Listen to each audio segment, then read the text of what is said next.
Hello friends, welcome back to our channel Yes Teacher. So in today's video guys, we will see how we can fix error HTTP error 500.21 internal server error.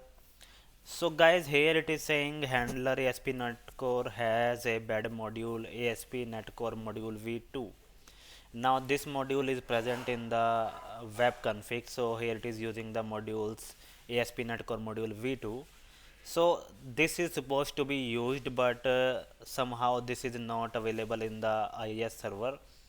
So for checking this, what you have to do is you have to go to your IIS server and websites, and here you have to go to modules. So this is the modules, and here you have to check if you have AspNet Core module V2 listed here. So now you can see we don't have AspNet Core module V2, so that means we have to install that again.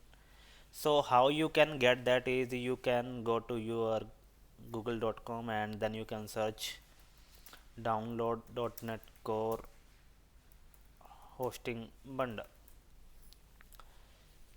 So guys, you can download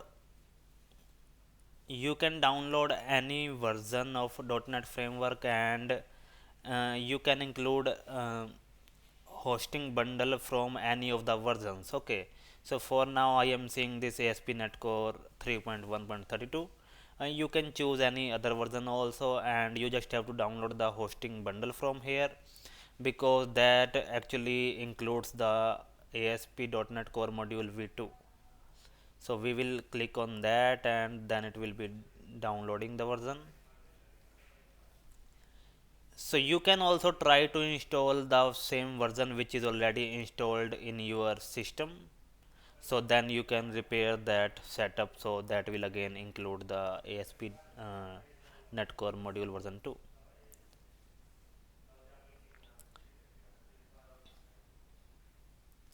So we will install this file.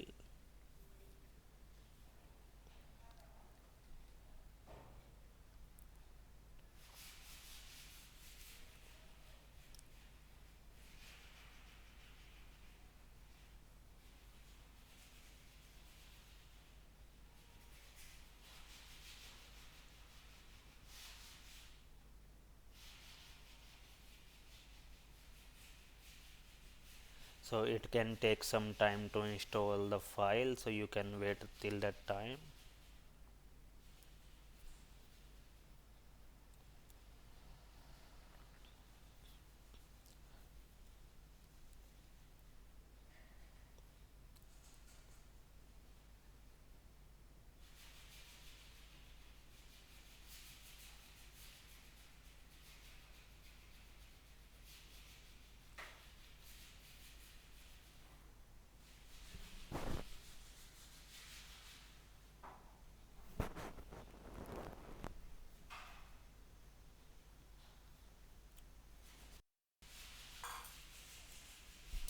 So you can see this has been installed successfully, so we will close that.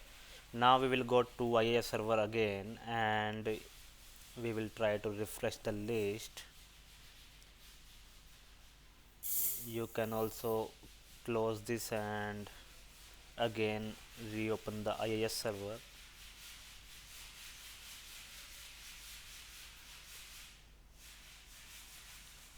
And in the modules, so here you can see AspNet Core module version 2, so this is installed again.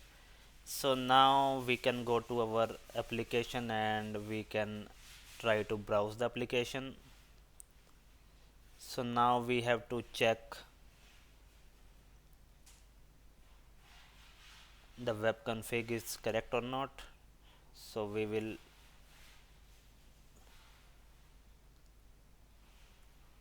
again go to the project and open up the web config.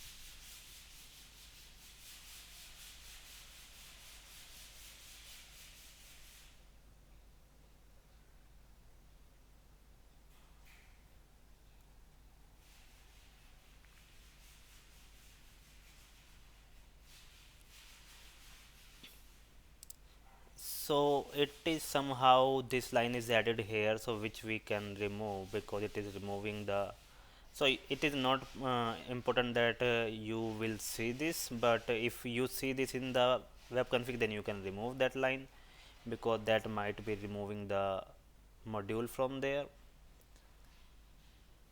Now we will just again try to restart the application and browse.